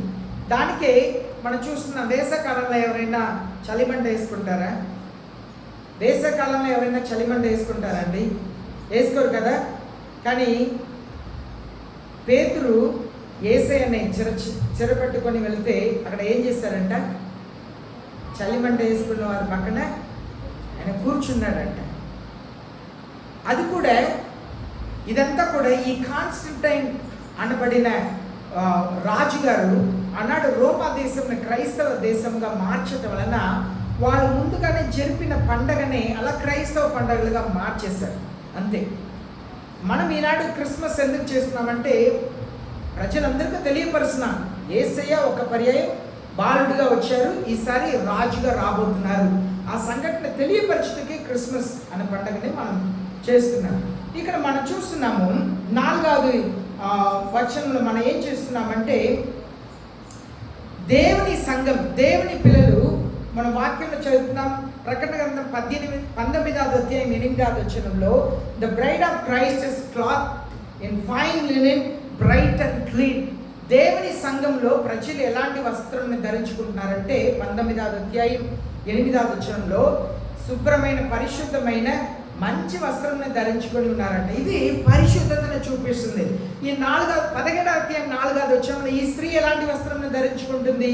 రక్తం లాంటి ఇది, అలాగే ఆభరణాలు ధరించుకొని, దానికే మన అలంకరణ లోన ఉన్నది, మన అలంకరణ బయట ఉన్నది కాదు. 1 పేతురు 3వ అధ్యాయం 4వ వచనంలో చదువుతున్నాము, మన అలంకరణ లోన ఉండాలి, మన అలంకరణ అది ఆ 9 ఫలాలు గురించి మనం చూస్తున్నాం కదా. అది లోన ఉన్న అలంకరణ. బయట అలంకరణగా ఈనాడు సినీ స్టార్స్ కానీ లేదు లోకంలో ఉన్నవారు కానీ చక్కని వస్త్రం ధరించుకొని తలకు పువ్వు పెట్టుకొని చక్కగా బయలుదేరి వస్తారు. కానీ ఇప్పుడు ఈ కళ్ళిజోడు పరిశుద్ధ ఆత్మ దేవుని అనుకోండి, సరేనా? ఈ కళ్ళిజోడు పరిశుద్ధ ఆత్మని అనుకోండి. ఇప్పుడు ఈ పరిశుద్ధ ఆత్మ కళ్ళిజోడుని వేసుకుంటే బయట అలంకరించుకున్న స్త్రీలు లోన ఎలా పురుషులైనా స్త్రీలైనా మనుషులు ఎలా కనిపిస్తారు? లోన కనిపిస్తారు. లోన ఎలా ఉండిద్ది? చీకటి. లోనంతా చీకటిని ఎవరు ప్రేమిస్తారంటే పాపం చేసే వాళ్ళే ప్రేమిస్తారు. చీకటి చోటుని వెతికి వెళ్తారు కదా. వెలుగులో ఉండటానికి ఇష్టపడరు. చీకటిని ఆశపడేవారు పాపంలో బ్రతికేవారు. ఇప్పుడు ఇదే కళ్ళజోడు పరిశుద్ధాత్మ దేవుడు ఈ కళ్ళజోడు. ఇప్పుడు లాజరు ఉన్నాడు. లాజరు ఎలా ఉన్నాడు? ఎక్కడ ఉన్నాడు? లాజరు ఎక్కడ ఉన్నాడండి? వీధిలో ఒక ధనవంతుడి ఇంటి ముందు ఉన్నాడు కదా. ఆ లాజరుకి ఎలా ఉంది? శరీరం ఎలా ఉంది? తల నుండి కాళ్ళ దాకా కురుపులు ఉంది. ఆకలితో ఉన్నాడు, సరేనా? ఈ పరిశుద్ధ ఆత్మ అనే కళ్ళజోడుతో చూస్తే బయట శరీరం అంతా కురుపులు కదా, కానీ లోన ఎలా ఉన్నాడు లాజరు? పరిశుద్ధంగా వెలుగుతో ఉన్నాడు. ఇదే పరిశుద్ధ ఆత్మ అనే కళ్ళజోడుతో బయట చూస్తే ధనవంతుడు ఎలా ఉన్నాడు? బాగున్నాడు. కానీ ఇదే పరిశుద్ధాత్మ కళ్ళజోడుతో చూస్తే ఆ ధనవంతుడి లోపల ఏం కనిపిస్తుంది? చీకటి. ఇప్పుడు మీరు ఆలోచన చేయండి, పరిశుద్ధ ఆత్మ దేవుడు మిమ్మల్ని చూస్తున్నప్పుడు మీరు లోన ఎలా ఉన్నారు? పరిశుద్ధ ఆత్మ దేవుడు మిమ్మల్ని చూస్తున్నారు, మీరు లోన ఎలా ఉన్నారు? మీ లోపల వెలుగు ఉందా? చీకటి ఉందా? వెలుగు ఉందా? చీకటి ఉందా? ఆలోచన చేయండి. మనం దేవుని పిల్లలు, మన లోన అలంకరణ చాలా సరే. బంగారం ధరించుకుంటే నేను ఎన్నడూ కూడా చర్చికి వచ్చే వాళ్ళు బంగారం తీసేయాలి. పొట్టు పెట్టే వాళ్ళని కూడా ఏం చెప్తున్నాను, పొట్టు పెట్టుకుంటే బయట పెట్టుకున్న వారు చర్చి కూడా వేసుకొని రండి. చర్చిలో తీసేసి బయట వేసుకొని ఉండవద్దు అని అదే చెప్తున్నాను. మీరు చర్చికి వస్తున్నప్పుడు అయ్యా నా పరిస్థితి నేను చెప్పి దేవుని దగ్గర వచ్చి చెప్పండి. కానీ మీరు నిత్యముగా యేసయ్యను ప్రేమించడం మొదలు పెడితే ఇదంతా తీసి పక్కన పెట్టేస్తారు. ఎంత విలువ కాదు. ధరించుకోవటంలో తప్పు లేదు, ధరించుకోకపోవటంలో కూడా గొప్ప ఏం లేదు. ఇది లోన ఉన్న అలంకరణ. ఇప్పుడు బంగారం ధరించుకోకపోవటంలో గొప్ప ఏమీ లేదు, ధరించుకోవటంలో తప్పు ఏమీ లేదు. మీ లోపల యేసయ్య ఉన్నారా? పరిశుద్ధ ఆత్మదేవుడు ఉన్నారా? ఇది చాలా ప్రాముఖ్యం. మీరు చక్కని పట్టు చీర కట్టుకొని కూడా ఈ పరిశుద్ధాత్మ అనే కళ్ళు చూసినప్పుడు మీలో వెలుగు ఉండవచ్చు. లేదు పాత చీర కట్టుకొని పరిశుద్ధాత్మ ద్వారా చూసిన మీలో చీకటి ఉండవచ్చు. అర్థమైందా? బట్టలు మనల్ని నిర్ణయించదు. మీరు ధరించుకున్న బట్టలు మిమ్మల్ని నిర్ణయించదు. మీలో ఉన్న పరిశుద్ధతనే మీరు ఎలాంటి క్రైస్తవుని నిర్ణయిస్తుంది. అర్థమవుతుందా? మీలో ఉన్న పరిశుద్ధత, your holiness defines your Christianity. మీలో ఉన్న పరిశుద్ధతే మీరు ఎలాంటి క్రైస్తవులను చూపిస్తుంది. అనారోగ్యం కాదు, ఆరోగ్యం కాదు. ఆరోగ్యంగా ఉండవచ్చు కానీ లోన చీకటి ఉండవచ్చు. అనారోగ్యం కలిగి ఉండవచ్చు కానీ లోన వెలుగు కలిగి ఉండవచ్చు. అదే మనం లాజరు జీవితంలో చూస్తున్నాం. కనుక ఇక్కడ మనం చూస్తున్నాము ఈ స్త్రీని గురించి దేవుడు చెప్తున్నప్పుడు ఆమె Babylon the great mother of harlot. Babylon పట్టణం ఈ హార్లట్ వ్యభిచారికి తల్లిగా ఉంటుంది అని చెప్పి ప్రపంచంలో అందరినీ తప్పుదారులు నడిపిస్తున్న ఒక విషయముగా ఉంటుంది. అది చాలా సమస్యలు ఉన్నాయి, క్రైస్తవ సమస్యలు ఉన్నాయి. దానికే క్రైస్తవ సమస్యలో నాయకుడు దేవుని వాక్యమునకు అవిధేయత చూపించిన ఆయనలో చీకటి ఉన్నా ఆ సమస్యంగా భ్రష్టు పట్టిపోతుంది. దేవుని వాక్యంని పరిశుద్ధ ఆత్మ సహాయంతో మాత్రమే జ్ఞానంతో బోధించే నాయకుడిగా ఉండాలి. ఒక నాయకుడు తప్పు విషయం బోధిస్తుంటే అంతా కూడా తప్పుగా మారిపోతుంది. కనుక ఇక్కడ క్రైస్తవ సంస్థలు, సంఘములు, సేవకుడు యథార్థవంతుడిగా, పరిశుద్ధుడిగా, దేవునికి భయపడేవారుగా లేకపోతే సంఘం పాడైపోతుంది. ఇదే మనం ఇక్కడ చూస్తున్నాం. 6వ వచనం చదువుదాం. 6వ వచనం. మరియు ఆ స్త్రీ పరిశుద్ధుల రక్తము చేతను యేసు యొక్క హతసాక్షుల రక్తము చేతను మత్తిలియుట చూచితిని, నేను దాన్ని చూచి బహుగా ఆశ్చర్యపడగా. ఇక్కడ మనం చూస్తున్నాము, ఈ స్త్రీ దేవుని పిల్లలు రక్తం కార్చిందంట, దేవుని పరిశుద్ధుల్ని చంపిందంట. ఎవరెవరు యేసయ్యకు సాక్షిగా ఉన్నారో వాళ్ళందరినీ కూడా చంపిన ఒక స్త్రీ అని చెప్పి రాయబడింది. ఈ స్త్రీ ఎవరు? మహాపట్టణం. ఇప్పుడు జర్మనీలో ఉన్న ఆ ఈస్టర్న్ బర్గ్ అనే ప్రాంతంలో యూరోప్ ఆఫీస్ ఉన్నది, సరేనా? యూరోప్ ఆఫీస్ ఉన్నది. అది రోమ్కు మార్చబడింది, ఖచ్చితంగా అక్కడికి వచ్చింది. ఇదంతా కూడా ఎప్పుడు జరుగుతున్న కార్యంను మనం చూస్తున్నామంటే 16వ అధ్యాయంలో చదివాము. ఇదంతా కూడా 7 సంవత్సరాల తర్వాత జరిగే సంభవం చూస్తున్నాం. ఇదంతా కూడా 7 సంవత్సరాలు అంత్యక్రీస్తు పరిపాలన చివరి కాలంలో జరుగుతున్న కార్యం. దానికే అంత్యక్రీస్తు క్రైస్తవులు చాలా మందిని చంపారు. ఏ క్రైస్తవులు? ఇక్కడ క్రైస్తవులు ఏమని రాయబడి ఉంది? విత్ పరిశుద్ధులు రాయబడింది. ఈ పరిశుద్ధులు ఎవరు? విడవబడిన వారు. యేసయ్య వచ్చినప్పుడు ఎత్తబడలేదు. యేసయ్య వచ్చినప్పుడు వారు పాపంలో జీవిస్తున్నారు. కానీ యేసయ్య వచ్చి వెళ్ళిన తర్వాత ఇప్పుడైనా నేను పాపంని నిన్ను విడిచిపెడతాను. ఇంగ్లీష్లో ఒక మూవీ ఉంది, ఈ క్రిస్టియన్ 666 666 ఒక సినిమా ఉంది. ఒక పైలట్ ఉంటాడు. ఆ పైలట్ ఎయిర్ హోస్టెస్ ఏరోప్లేన్లో పనిచేసిన ఒక స్త్రీతో వ్యభిచారంలో ఉంటాడు. అయితే ఆయన అలా ఫ్లైట్లో వెళ్తున్నప్పుడు పక్కన ఉన్న పైలట్, మన బస్సులో ఒక డ్రైవరే ఉంటారు కానీ ఏరోప్లేన్లో 2 ఉంటారు. అయితే ఒక పైలట్ ఎత్తబడతారు. ప్రపంచం అంతా కూడా చాలా మంది కనబడట్లేదు, యాక్సిడెంట్ జరుగుతాయి, కొన్ని ఏరోప్లేన్స్ కింద పడిపోతాయి, 2 పైలట్లు ఎత్తబడతాయి. ఇలాంటి సంభవంలో ఆయన చాలా బాధపడుతుంటాడు, విడవబడ్డాడు. క్రైస్తవుడే, ఈయన క్రైస్తవుడే, ఆమె క్రైస్తవురాలే. అప్పుడు ఆయన విడవబడ్డామని తెలుసుకున్న తర్వాత ఆమె దగ్గర వెళ్ళి ఇప్పుడు మనం మంచిగా జీవిస్తామని అనుకుంటే ఆమెకి ఇష్టం ఉండదు, ఆమె నమ్మదు. ఆయన చెప్తాడు, నేను పాపం చేయటం వలన విడవబడ్డాను, కానీ ఇప్పుడైనా నేను పరలోకం వెళ్ళాలి అని చెప్పి దేవుని కొరకు రక్తసాక్షిగా మరణించుటకు ఇష్టపడతాడు. ఇప్పుడు యేసయ్య వచ్చినప్పుడు ఎత్తబడటకు మీరు నేను సిద్ధపడకపోతే మనకు కూడా అదే గతి. యేసయ్య వస్తున్నారు. యేసయ్య దగ్గర ఏ పక్షపాతం ఉండదు. బోధిస్తున్న నేనైనా సరే, వింటున్న మీరైనా సరే, పరిశుద్ధ ఆత్మకు ఆలయంగా మనం లేకపోతే యేసయ్య వచ్చినప్పుడు విడవబడతాం. కానీ విడవబడిన తరువాత గ్రహించిన వారు ఇప్పుడైనా నేను దేవుని కొరకు నేను బ్రతికి నేను పరలోకి వెళ్ళాలని ఉంటారే, వాళ్ళని బైబిల్ చెప్తుంది. ఏమని చెప్తుంది? పరిశుద్ధులు అని చెప్తుంది. And with the blood of the witnesses of Jesus. ఆ పరిశుద్ధులు యేసయ్యకు సాక్షిగా ఉంటారంట. నిజంగా అందరి ఎదుట చెప్పారు, అవును నేను బోధకుడిగా ఉన్నాను, విశ్వాసిగా ఉన్నాను, కానీ నేను రహస్యంలో పాపంలో జీవిస్తున్నాను, నేను ఇద్దరిని క్షమించగా ఉన్నాను.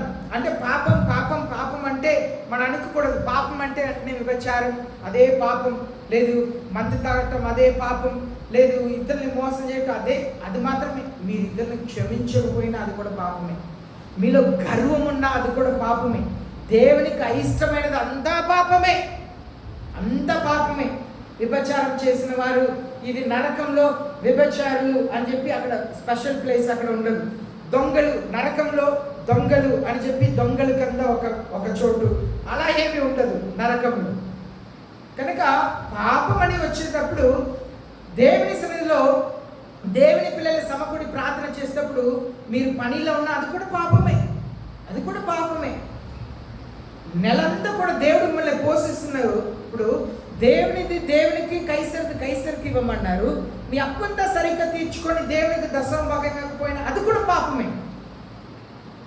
పాపం అనేది మనం లోకంలో చేసేదే పాపం కాదు. దేవుని పిల్లలంగా ఉండి కూడా ఎన్నో పాపములు చేస్తున్నాం. వాక్యంని చదవకుండా టీవీ పెట్టుకొని వాక్యం చెప్పే వారంతా వింటుంటే అది కూడా పాపమే. వాక్యంని మీకు మీరు చదవాలని యేసయ్య చెప్తున్నారు. పరిశుద్ధాత్మ దేవుడు మీరు వాక్యంని చదివేటప్పుడు యేసయ్య మీతో మాట్లాడతారు. టీవీలో వార్తలను వింటప్పుడు కాదు, వాక్యంని వింటప్పుడు కాదు, మీకు మీరు వాక్యంని చదవాలి. మీకు మీరు వాక్యంని చదవాలి. ప్రార్థన చేసేటప్పుడు మనం మాట్లాడుతున్నాం, యేసయ్య వింటారు. వాక్యంని చదివేటప్పుడు యేసయ్య మాట్లాడతారు, మనం వింటాం. ఇలా టీవీలో యూట్యూబ్లో వాక్యం వినటంలో ఏం తప్పులేదు. అది పరిశుద్ధమైన హృదయంతో పరిశుద్ధమైన వాక్యంని పరిశుద్ధ ఆత్మ నడిపింపుతో చేస్తున్నప్పుడు పరిశుద్ధ ఆత్మ దేవుడు నిశ్చయముగా వింటున్న వారు హృదయంలో కార్యాన్ని చేస్తారు. అయితే ఉద్దేశం పరిశుద్ధంగా ఉన్నప్పుడు తప్పు ఉండదు, ఉద్దేశం రాంగ్గా ఉన్నప్పుడు దాంట్లో తప్పు ఉంటుంది. ఇక్కడ అదే చూస్తున్నాము, పరిశుద్ధులు చంపబడతారు. 7 సంవత్సరాలు విడవబడిన దేవుని పిల్లలు రక్త సాక్షులుగా మరణించవలసి ఉంటుంది. అది ఎలాంటి మరణంగా ఉంటుందని చెప్పలేము, కానీ బైబిల్ చెప్తుంది రక్తం చిందించబడతాయి. నర్రికి చంపవచ్చు, మామూలు మరణంగా ఉండదని మాత్రం రక్తం కార్చి మరణించవలసిన పరిస్థితి వచ్చింది. మీకు అలా ఇష్టమా? మిమ్మల్ని హింసించి వేధించి మిమ్మల్ని రక్తం కార్చి ఎవరైనా చంపితే అది ఇష్టమేనా? దానికి ముందే యేసయ్య వచ్చినప్పుడు ఎత్తబడాలి కదా, అవునా కదండి? లేదా యేసయ్య వచ్చినప్పుడు అప్పుడే ఎత్తబడాలి. ఎంతమందికి ఆశ ఉంది యేసయ్య వచ్చినప్పుడు నేను వెళ్ళిపోవాలని? ఎంతమందికి అర్థమవుతుంది? ఊరికనే చెయ్యొద్దండి, చెయ్యెత్తితే మాత్రం యేసయ్య వచ్చినప్పుడు వెళ్ళిపోము. పరిశుద్ధ ఆత్మదేవుడు లోన ఉండాలి, నాలుకల పరిశుద్ధత ఉండాలి, మాటల పరిశుద్ధత ఉండాలి, చూపుల పరిశుద్ధత ఉండాలి, ఆలోచనల పరిశుద్ధత ఉండాలి, హృదయ ధ్యానముల పరిశుద్ధత ఉండాలి, చేసే క్రియల పరిశుద్ధత ఉండాలి.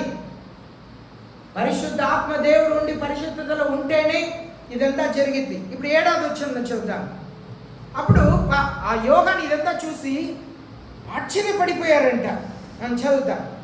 ఆ దూత నాతో ఇట్లనెను, నీవేళ ఆశ్చర్యపడింది, ఈ స్త్రీని గురించిన మర్మమును 7 తలలను 10 కొమ్ములను మర్మమును నేను తెలిపేది. ఇప్పుడు ఆయన యోగాన్ని ఆశ్చర్యపడితే ఆశ్చర్యపడవద్దు. ఈ స్త్రీ అంటే ఎవరు? మహాపట్టణం. ఆ పట్టణం నుండి ఆజ్ఞ బయటికి వస్తుంది. ఇప్పుడు నేను 7 తలల్ని 10 కొమ్ముల్ని ఏంటి నేను చెప్తాను అని చెప్తున్నాను. ఇప్పుడు 8వ వచనం చదువుతాం. నీవు చూచిన ఆ మృగము ఉండేది కానీ ఇప్పుడు లేదు. అయితే అది అగాధ జలంలో నుండి పైకి వచ్చుటను నాశనములకు పోవుటకు సిద్ధముగా ఉన్నది. భూ నివాసులలో జగదుత్పత్తి మొదలుకొని జీవక్రమం నుండి ఎవరి పేరు వ్రాయబడలేదు, వారు ఆ మృగం ఉండేది కానీ ఇప్పుడు లేదు.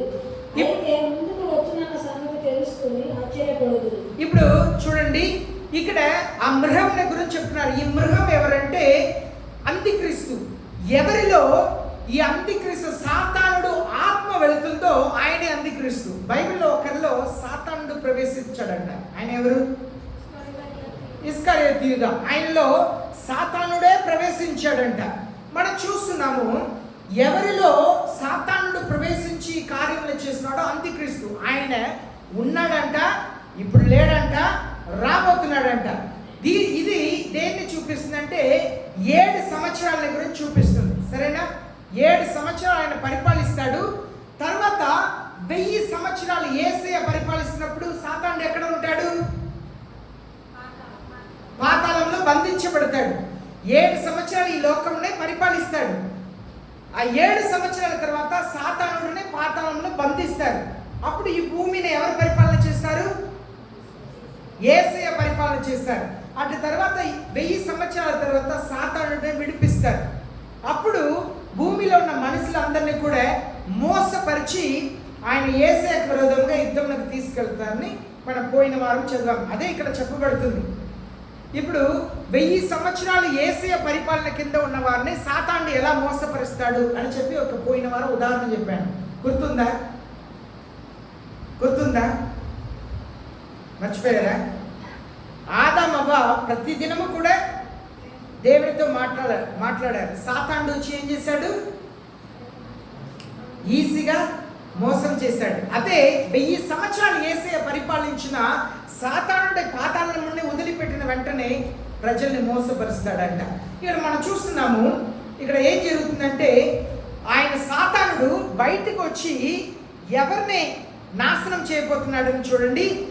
ఎవరి పేరు భూమి పునాదికి ముందే జీవ గ్రంథంలో రాయబడలేదో వారిని నాశనం చేయడానికి సాతానుడే బయలుదేరుతున్నాడంట. ఎవరెవరు సాతానుడు ముద్రను వేసుకుంటున్నారో వారిని సాతానుడే ఇబ్బంది పెడుతున్నాడు. సాతానుడే నాశనం చేయడానికి వస్తున్నాడు. ఎంత మోసం అండి, ఎంత మోసం. యేసయ్య దేవుడు అంటే ఎవరు నమ్మట్లా. ఆనాడు అంత్యక్రీస్తుని అంగీకరించి అందరూ ముద్ర వేసుకుంటారంట. ముద్ర వేసుకున్న వాళ్ళందరినీ ఆయనే బాధ పెడతారంట. ఎంత మోసం. దానికే మీ కుటుంబం కొరకు ప్రార్థన చేయాలి. అమ్మ నాన్న యేసయ్యను నమ్మలేదా? మీ తోపుట్లు యేసయ్యను నమ్మలేదా? భారముతో ప్రార్థన చేయాలి. అయ్యా సాతానుడు వీళ్ళు కళ్ళని చీకటి చేశాడయ్యా, వీళ్ళకి వెలుగునివ్వండి ప్రభు అని మన కుటుంబస్తుల కొరకు ప్రార్థన చేయాలి. మీ భర్త కొరకు, మీ పిల్లల కొరకు కన్నీళ్ళతో ప్రార్థన చేయాలండి. మీకు నిత్యముగా వాక్య సత్యం అర్థమైతే మీరు దుఃఖపడతారు. వాళ్ళ కొరకు కన్నీళ్ళు కార్చి మనం ప్రార్థన చేయాలి. ఇక్కడ ఒక సత్యంని మనం ఆలోచన చేయాలి. చూడండి, యూదా ఇస్కారియోతు ఎవరితో ఉన్నాడు? యేసయ్యతో ఉన్నాడు. యేసయ్య సేవ చేయుటకు ఇద్దరిద్దరుగా గ్రామాలు పంపించినప్పుడు యూదా ఇస్కారియోతు కూడా వెళ్ళాడు. అవునా? అద్భుతాలంతా చేశాడు. యేసయ్యతో పాటే 3.5 సంవత్సరాలు ఉన్నాడు. చివరికి ఏమయ్యాడు?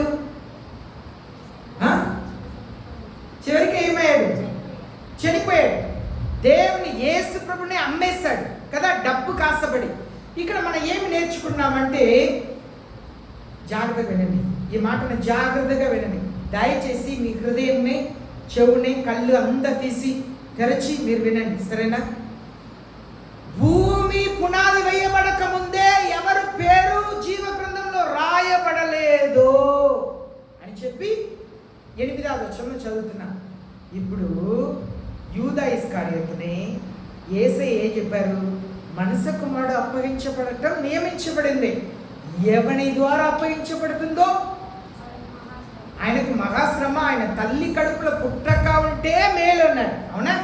ఇప్పుడు యూదా ఇస్కారియోతు పేరు జీవ గ్రంథంలో రాయబడిందా? రాయబడలేదు. ఇప్పుడు సంఘం, మీరు నేను ఒక సత్యంగా తెలుసుకోవాలి. సేవకుడైన నేను, మీరు జీవ గ్రంథంలో రాయబడకపోయినా సేవకులుగా ఉండవచ్చు. జీవ గ్రంథంలో పేరు రాయబడకపోయినా సంఘంలో విశ్వాసాలుగా ఉండవచ్చు. నేను చెప్పేది అర్థమవుతుందా? ఎంతమందికి అర్థమవుతుంది? నిత్యం మాత్రం చెప్పండి, నేను మళ్ళా చెప్తా అవసరం అయితే. నన్ను సత్యంను తెలుసుకోవాలి. ఇప్పుడు చేయొద్దండి, నిత్యంగా అర్థమైంది. చూడండి, యూదా ఇస్కారియోతు పేరు జీవ గ్రంథంలో రాయబడలేదు. ఎప్పుడు ఆ జీవ గ్రంథంలో పేరు రాయబడిందంట? మీరు పుట్టిన తర్వాత అండి. వినండి, మీరు పుట్టిన తర్వాత మీ పేరు రాయబడిందా? మీరు యేసయ్యను నమ్ముకున్న తర్వాత పేరు రాయబడిందా? లేదు. మీ అమ్మ నాన్న హిందువుగా ఉన్నా, ముస్లింగా ఉన్నా, లేదు వేరే ఏ మతంలోకి చెందిన వారైనా, మీరు యేసయ్య చేత ఎందబడిన వారైతే మీరు పలానా తల్లి తండ్రికి పుట్టుతారు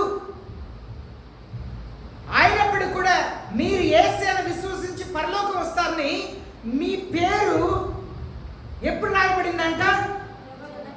జగత్తు పునాది వేయబడక ముందు. జగత్తు పునాది వేయబడక ముందు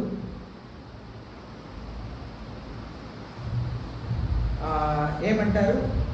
లక్ష్మి అని పేరు పెడతారు. వాళ్ళు పలానా తల్లిదండ్రులకు పుడతారు. వాళ్ళు ఒక హైందవ మతంలో ఉంటారు, యేసు ప్రభువుని నమ్మరు. కానీ వాళ్ళకు ఒక కుమార్తె పుట్టింది, ఆమెకు లక్ష్మిని పేరు పెడతారు. వాళ్ళు లింగాయపాలెం అనే ఊరు పుట్టిన తర్వాత ఎవరో వచ్చి ఆక్రమిస్తారు. 8 సంవత్సరాల తర్వాత నేను అక్కడ ఒక సేవకులను తీసుకొస్తాను. వాళ్ళు వచ్చి సేవను ప్రారంభించిన తర్వాత ఊరు లేని ఊర్లో శ్రామిక్ నగర్ ఒక ఊరిని పుట్టిస్తాను. అక్కడ వాళ్ళు భర్త ఆ లక్ష్మి సుబ్బారావుని పెళ్లి చేసుకుంటారు. వాళ్ళు ఆ ఊరికి వస్తారు, ఇల్లు కట్టుకొని వారు ఆ సంఘమునకు వస్తారు, నన్ను తెలుసుకుంటారు. వారి పేరు ఇమ్మాన్యుయేల్ని, ఎలిజబెత్ని మార్చబడుతుంది అని చెప్పి పేరు ఎప్పుడు రాశారంట? జగత్తి పునాది వేయబడక ముందే. అక్కడ సుబ్బారావు లక్ష్మిని పేరు లేదు, వాళ్ళ తల్లిదండ్రులు పెట్టారు. కానీ అక్కడ పాస్టర్ గారు ఇమ్మాన్యుయేల్ ఎలిజబెత్ను పేరు పెడతారు.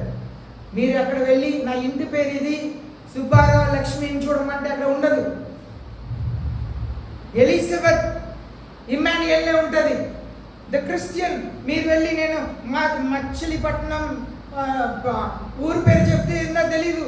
ఇక్కడ మ్యాపింగ్ చేస్తున్నారు కదా గవర్నమెంట్, ఫలానా చోట్ల నేను ఉన్నాను, అదంతా తెలియదు. ఏసే తెలిసి the Christian church ASR Nagar, pastor name Mabel Amit Raj, pastor మా లోయిస్ ఫెయిత్, ఆ చర్చ్ నుండి వచ్చావా, అదే మీకు గుర్తు. అదే ఇక్కడ చెప్పబడుతుంది. మీ పేరు ఒకవేళ జగత్తి పునాది ఏర్పడక ముందు జీవ గ్రంథంలో మీ పేరు రాయబడకపోయినా కూడా సంఘంలో క్రైస్తవురాలుగా ఉండవచ్చు. ఎలాగ యూదా ఇస్కరియోతు యేసయ్యకు శిష్యుడిగా ఉన్నాడో అలాగ ఉండవచ్చు. ఇప్పుడు ఎంతమందికి అర్థమైంది? నిజంగా అర్థమైందా?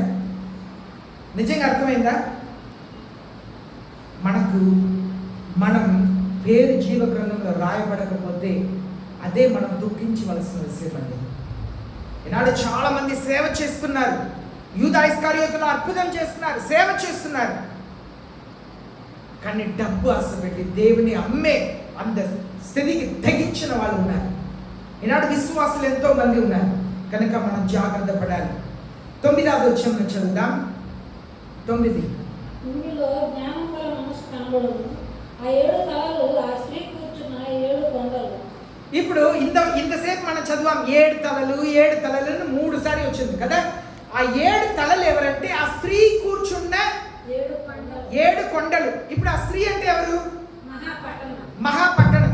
ఆ మహాపట్టణం ఇప్పుడు ఎక్కడ ఉండాలి? కొండల పైన ఉండాలి. ఎన్ని కొండలు? 7 కొండలు. 7 కొండల పైన కూర్చున్న పట్టణం ఏది? రోమా పట్టణం. అర్థమవుతుందా? ఆ స్త్రీ అంటే పట్టణం, 7 కొమ్ములంటే 7 కొండలు. ఆ కొండల మీద ఉన్న పట్టణం రోమా పట్టణం. కనుక అంత్యక్రీస్తు అక్కడి నుండి పరిపాలన చేయబోతున్నాడని మనం చదువుతున్నాం. 10వ వచనం చదువుతాం. 10వ వచనం. మరియు 7 రాజులు కలరు. 5 కూలిపోయి ఒకడు ఉన్నాడు. కడమవాడ ఇంకా రాలేదు. వచ్చినప్పుడు అతను కొంచెం కాలం ఉండవలేదు. ఇక్కడ మనం చూస్తున్నాము 5 రాజులు ఉండేవారు. ఎప్పుడు ఇది యోహాను రాస్తున్నప్పుడు చెప్తున్నాడు. యోహాను రాస్తున్నప్పుడు ఎవరు పరిపాలిస్తున్నారు ప్రపంచంని? యోహాను దీన్ని రాస్తున్నప్పుడు, తనకు ప్రకటన గ్రంథం బయలుపరిచినప్పుడు ఏ రాజు ఈ లోకంని పరిపాలిస్తున్నారు? రోమా దేశం. సరేనా?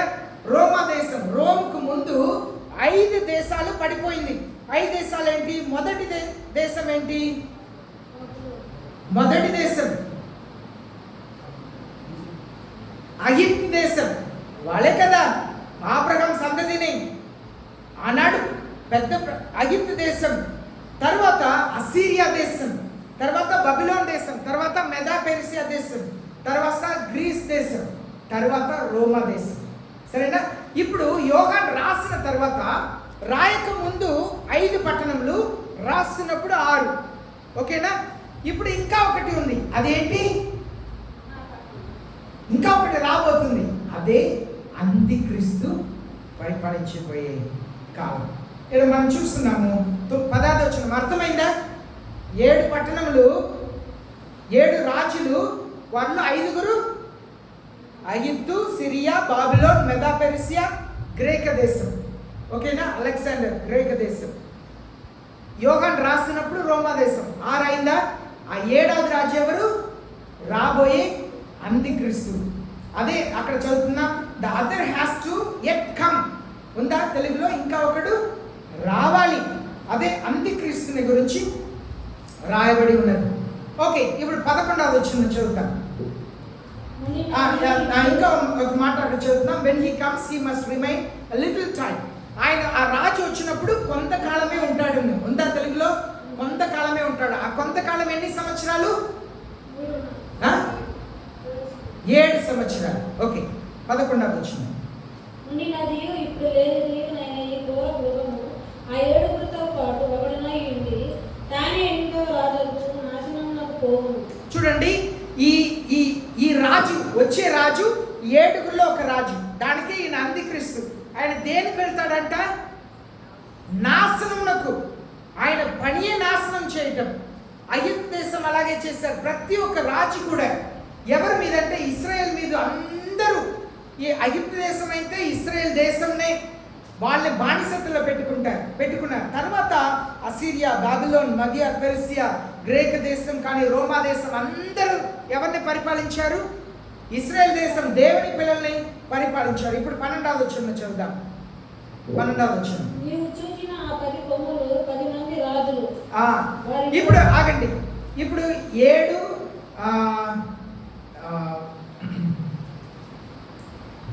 తలని గురించి చదువాం. 7 తలలు ఏంటి? 7 తలలు అంటే 7 కొండలు.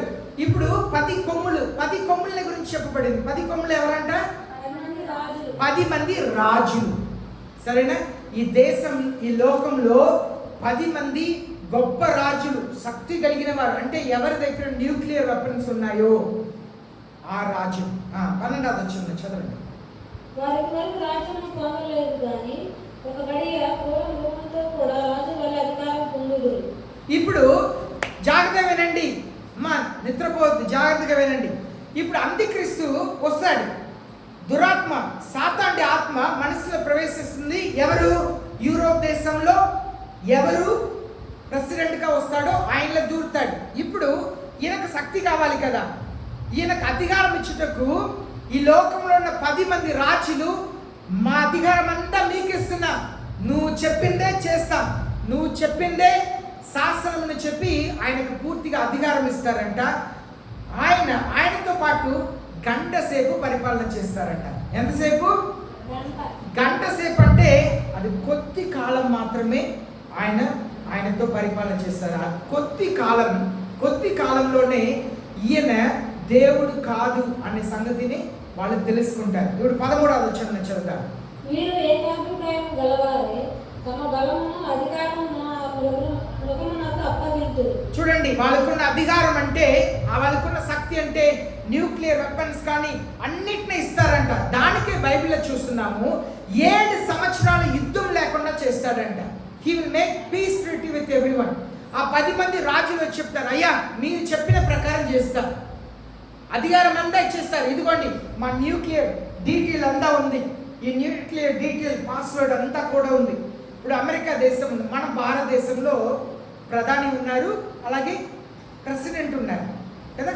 ప్రెసిడెంట్కే అన్ని ఆ యుద్ధాలు, ఎయిర్ ఫోర్స్ కానీ లేదు ఆర్మీ కానీ నేవీ కానీ అన్ని అధికారులు వాళ్ళ దగ్గరే ఉంది. కానీ ఆమె డమ్మీ పీస్గా ఉంచారని అనుకోండి, అన్ని ప్రైమ్ మినిస్టర్ మన దేశంలో చూసుకున్నారు. వాస్తవంలో ఆయనకే ప్రైమ్ మినిస్టర్ పాలిటీషియన్ అంతే. కానీ ప్రెసిడెంట్ అలా కాదు, వాళ్ళకు అన్ని అధికారం ఉంటుంది. యుద్ధం చేయాలన్నా నిర్ణయం తీసే. కానీ మన భారతదేశంలో మనం చూస్తున్నాం, ప్రైమ్ మినిస్టర్ అన్ని చేస్తున్నారు. సర్జికల్ స్ట్రైకింగ్ చేశారు, గుర్తుందా? ఎవరు నిర్ణయం తీసుకున్నది? సరే, కొన్ని విషయాలు మీకు అర్థం కాదు, కానీ ఎవరైనా వీడియో చూస్తున్న వాళ్ళకి అర్థమైంది.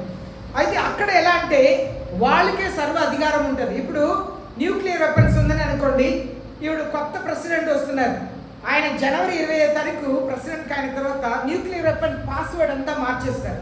సింగిల్ కంప్యూటర్లు అన్నీ మార్చేసి ఆయనకు సబ్మిట్ చేస్తారు. దీనికి ముందు ప్రెసిడెంట్గా దిగిపోతున్నారు కదా, ఆయన వేరే వాళ్ళకి ఇదే పాస్వర్డ్ అని చెప్పినా కూడా ఏం పని చేయదు. అర్థమవుతుందా నేను చెప్పేది?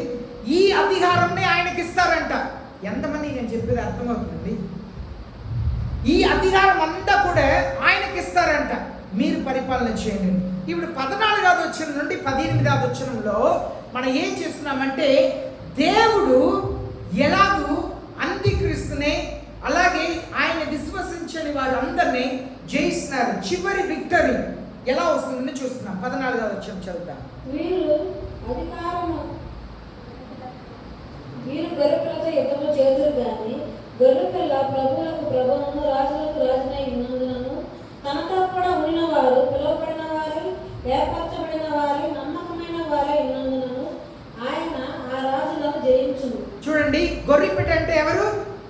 యేసయ్య. యేసయ్యతో పాటు ఉన్న వాళ్ళు ఎవరంట? పిలువబడిన వారంట, ఏర్పరచబడిన వారంట, నమ్మకైన వారు. మిమ్మల్ని యేసయ్య పిలిచారు కదా, యేసయ్య మిమ్మల్ని పిలిచారు. మీరు మిమ్మల్ని ఏర్పరచుకున్నారా? ఏర్పరచుకున్నారు. దానికే ఇక్కడ ఉన్నారు కదా.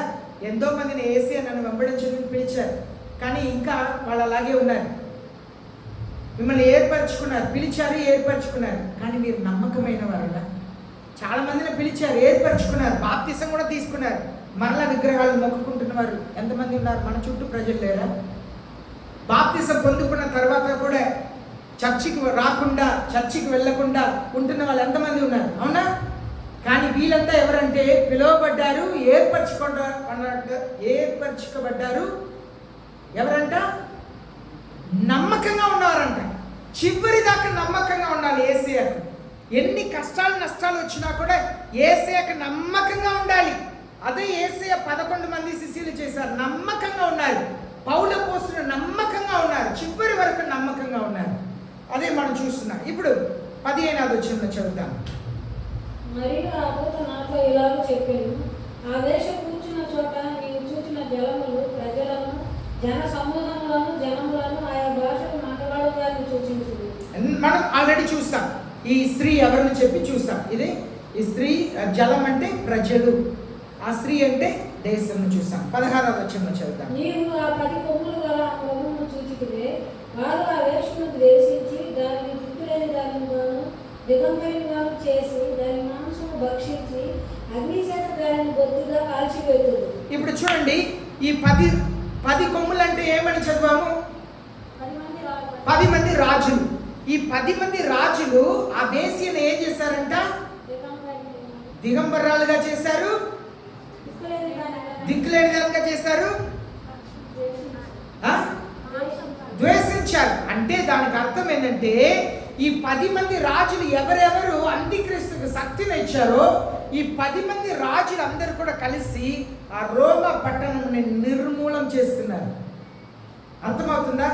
ఎవరెవరు అధికారం ఇచ్చారో వాళ్ళు 10 మందే కలిసి ఆ పట్టణం లేకుండా చేశారు. ఎందుకు ఈ 10 మంది అలా చేశారు? చదువుతాం 17వ వచనం.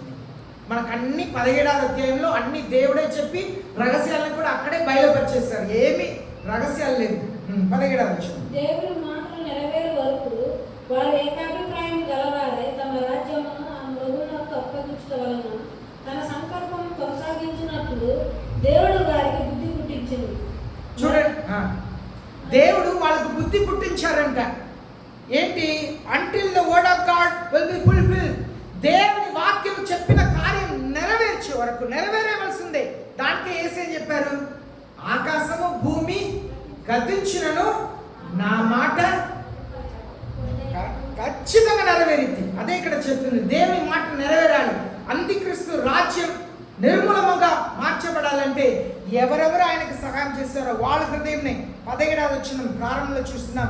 For God has put in their hearts to execute his purpose.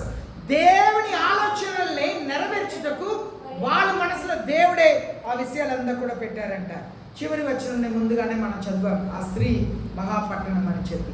కనుక ఇక్కడ మనం నేర్చుకున్న సత్యం అంతా కూడా, మీరు యేసయ్యని నమ్మకుండా ఈనాడు చిన్న చిన్న విషయాలకు పనికి పరిగెత్తున్నారు. చర్చిలో సేవకుడు ప్రార్థన పెట్టి ప్రార్థనకి రండి అని చెప్తే బాప్తిసం తీసుకొని క్రైస్తవులు చెప్పుకొని బళ్ళలో పాలు పొందుతున్న మీరు ప్రార్థనకు లేకుండా పనికి వెళుతున్నారే.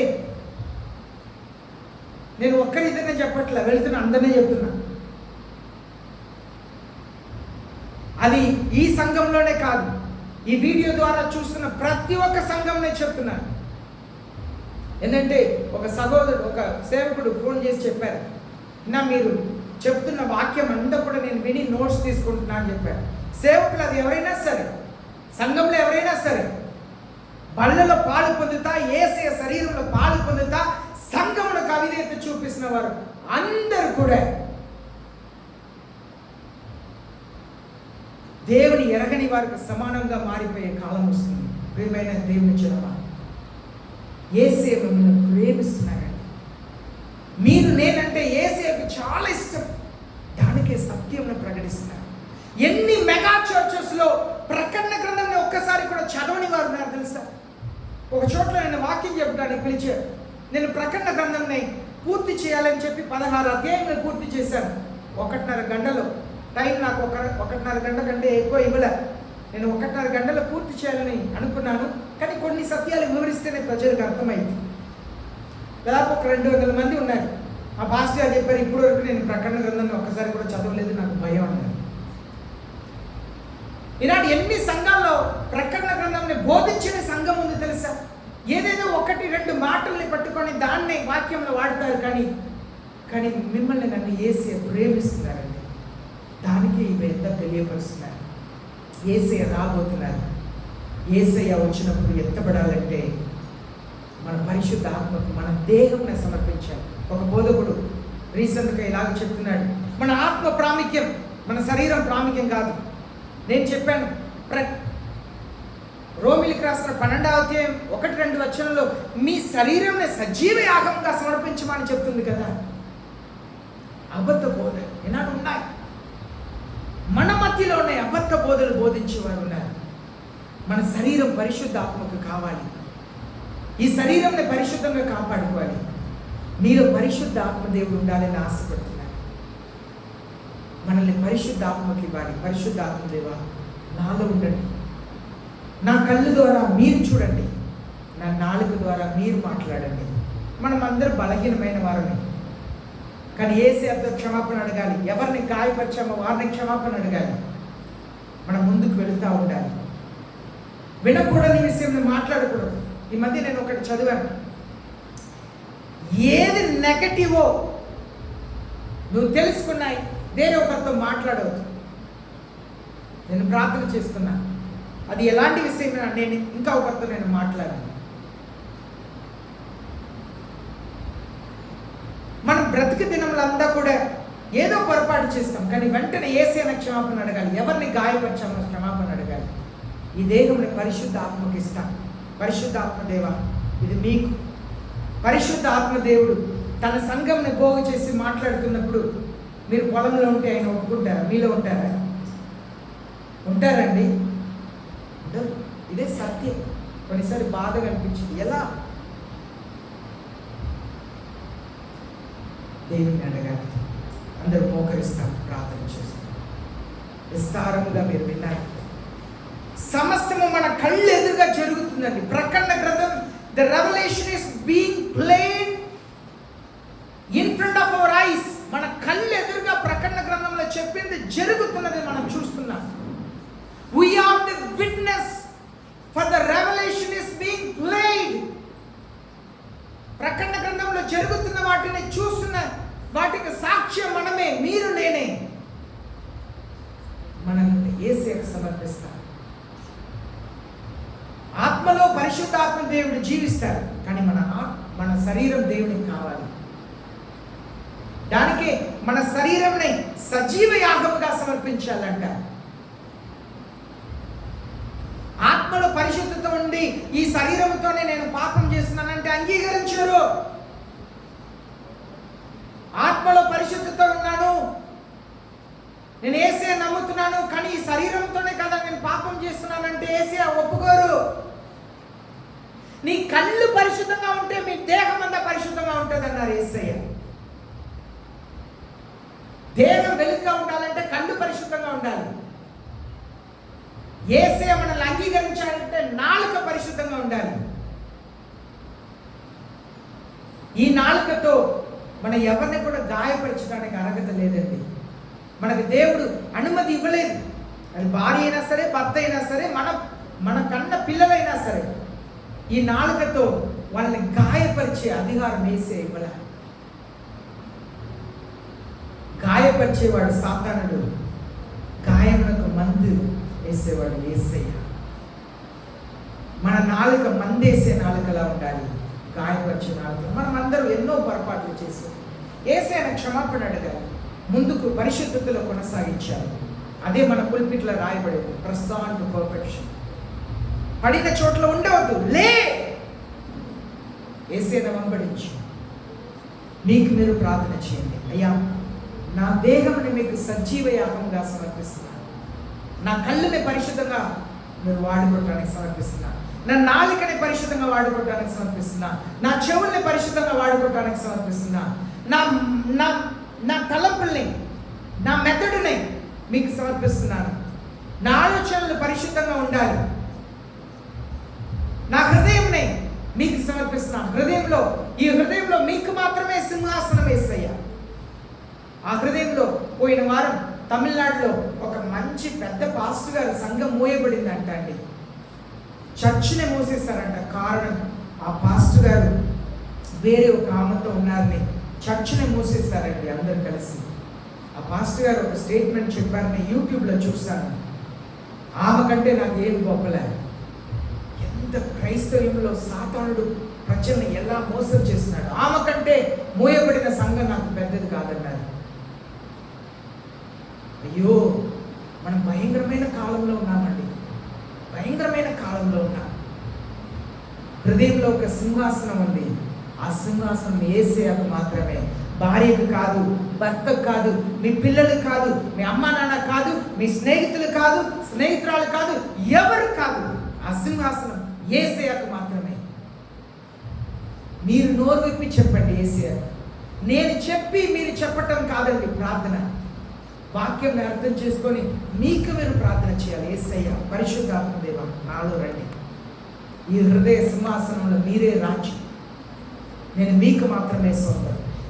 ప్రార్థన చేసి మహాప్రేమ కలిగిన మా పరలోక తండ్రి, వాక్యం అర్థం చేసుకొని పరిశుద్ధ ఆత్మకు ఆలయముగా జీవించే కృపణ దయచేయండి. మీరు కృప కింద ఉన్నారు కనుక పాపం మిమ్మల్ని పరిపాలన చెయ్యదు ఉన్నారు కదా. పాపం పరిపాలన చెయ్యని కృపని మాకు దయచేయండి ప్రభువా. మా సంఘం అందరూ కూడా ఎత్తబడాలి. భూమి పునాది వేయబడక ముందే మా పేరు రాయబడి ఉందని మేము నమ్ముచున్నాము తండ్రి. యూదా ఇస్కారియోతు వలె నమ్ముతా, ఆ ధనవంతుడి వలె నేను కూడా క్రైస్తవుడిని నమ్ముతా. నరకం వెళ్ళడానికి మాకు వద్దు ప్రభువా. మా పేరుని జీవ గ్రంథం నుండి తీసివేయద్దు ప్రభువా. మా పాపములను క్షమించండి. మా సంఘములందరినీ క్షమించండి. మీ రక్తముతో మమ్మల్ని కడగండి యేసయ్యా. అయ్యా, మీతో పరలోకంలో ఉండేటకును, ఈ లోకంలో మీతో వచ్చేటకును పిలువబడిన వాళ్ళుగాను, ఏర్పరచబడిన వాళ్ళుగాను, నమ్మకం కలిగిన వాళ్ళుగాను ఉండేటకు కృపను దయచేయమని, పరిశుద్ధులు అని పిలువబడిన ఆ పేరులో మేము ఉండేటకు సహాయం చేయమని యేసయ్య నామములో ప్రార్థిస్తున్నాం పరలోక తండ్రి. ఆమేన్.